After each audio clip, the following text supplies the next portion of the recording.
سارے حلالی موالی جو کھڑے ہو تم بھی سن لو.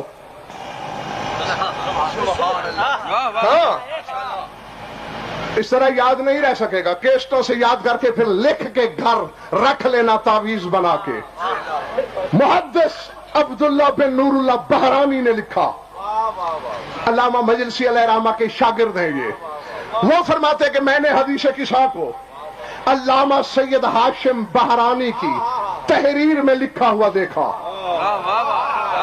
علامہ ہاشم بحرانی کہتے ہیں میں نے اپنے استاد ماجد بحرانی سے سنی. ماجد بحرانی کہتے ہیں میں نے اپنے استاد زین الدین شہید ثانی سے سنی. شہید ثانی کہتے ہیں میں نے اپنے استاد مقدس اردبیلی سے سنی. مقدس اردبیلی کہتے ہیں میں نے اپنے استاد علی بن عبدالعالی محقق کرکی سے سنی. محقق کرکی کہتے ہیں کہ میں نے اپنے شیخ علی بن ہلال جزائری سے سنی. علی بن ہلال جزائری کہتے ہیں کہ میں نے اپنے شیخ احمد بن فہد ہلی سے سنی. ابن فہد ہلی کہتے ہیں کہ میں نے اپنے چلے تو نہیں گئے نا کہیں, میں نے اپنے استاد ضیاء الدین علی بن شمس الدین محمد ابن مکی سے سنی. یہ کہتے ہیں کہ میں نے اپنے والد شہید اول سے سنی. شہید اول کہتے ہیں میں نے اپنے استاد محمد بن حسن بن یوسف بن مطہر ہلی سے سنی. یہ کہتے ہیں میں نے اپنے والد علامہ ہلی سے سنی. علامہ ہلی کہتے ہیں کہ میں نے اپنے استاد نصیر الدین محقق طوسی سے سنی. محقق طوسی کہتے ہیں میں نے اپنے شیخ ابن نما ہلی سے سنی. ابن نما ہلی کہتے ہیں میں نے اپنے شیخ ابن ادریس ہلی سے سنی. ابن ادریس ہلی کہتے ہیں میں نے اپنے استاد ابو حمزہ طوسی صاحب ثاقب المناقب سے سنی. ابو حمزہ طوسی کہتے ہیں کہ میں نے اپنے استاد محمد بن شہرہ شعب سے سنی. محمد بن شہرہ شعب کہتے ہیں میں نے اپنے شیخ احمد بن ابی طالب طبرسی سنی. احمد بن ابی طالب کہتے ہیں کہ میں نے اپنے استاد حسن بن محمد طوسی سے سنی. حسن بن محمد کہتے ہیں میں نے اپنے والد شیخ الطائفہ ابو جعفر طوسی سے سنی. ابو جعفر طوسی کہتے ہیں میں نے اپنے استاد شیخ مفید سے سنی. شیخ مفید کہتے ہیں میں نے اپنے استاد ابن قولوے سے سنی. ابن قولوے کہتے ہیں میں نے اپنے شیخ قلینی سے سنی. شیخ قلینی کہتے ہیں کہ میں نے اپنے استاد علی بن ابراہیم قمی سے سنی. علی بن ابراہیم کہتے ہیں میں نے اپنے والد ابراہیم بن ہاشم سے سنی.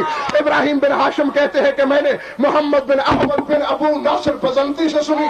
بزنتی کہتے ہیں کہ میں نے قاسم بن یحییٰ الجلال کوفی سے سنی.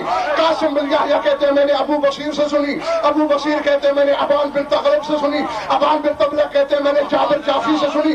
جابر جعفی کہتے ہیں میں نے جابر بن عبداللہ انصاری سے سنی. اور جابر کہتا ہے میں نے دہلیز فاطمہ پہ کھڑے ہو کے بطول سے سنی.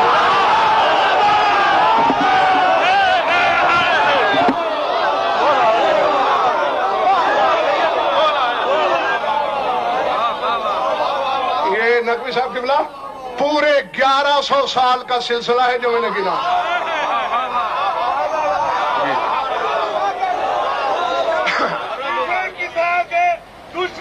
اور غضنفر سے دشمنی کیا ہے انہی بنیادوں پر جی. ایک سلسلہ اگر درمیان میں ساقط ہوا ہو 50 لاکھ جرمانہ. ایک رہ گیا ہو 50 لاکھ جرمانہ. ہاں میں نے جو کہ پھر کیسٹیں سننا لکھ لینا. یہ پورے 1100 سال کا الٹا سفر کیا ہے میں نے. زنجیر کی حلقے کی طرح کڑی سے کڑی جول کر دہلیز عصمت تک پہنچایا ہے. اب اگر تمہیں اپنے علم پر گھمنڈ ہے تو ذرا دعائے کمیل کے سلسلے مجھے گن کے سناؤ.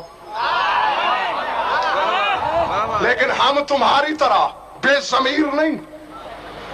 ہمیں تو کوئی راہ چلتا بھی کہہ دے کہ یہ علی نے فرمایا ہمارا سر جھک جاتا ہے.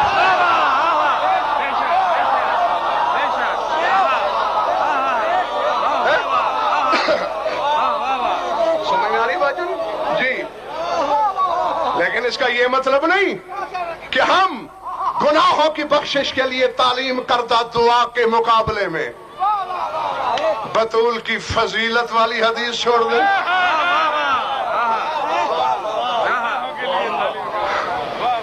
ذات واجب کی قسم زیادہ یقین کرو میری آدھی زندگی ختم ہو گئی یہ جملہ. ہاں بس پتہ نہیں یہ تو میں جانتا ہوں نا. مذاق نہیں ہوتی یہ چیزیں. پتہ نہیں کس طاقت نے کہلوا دیا. یقیناً اب میں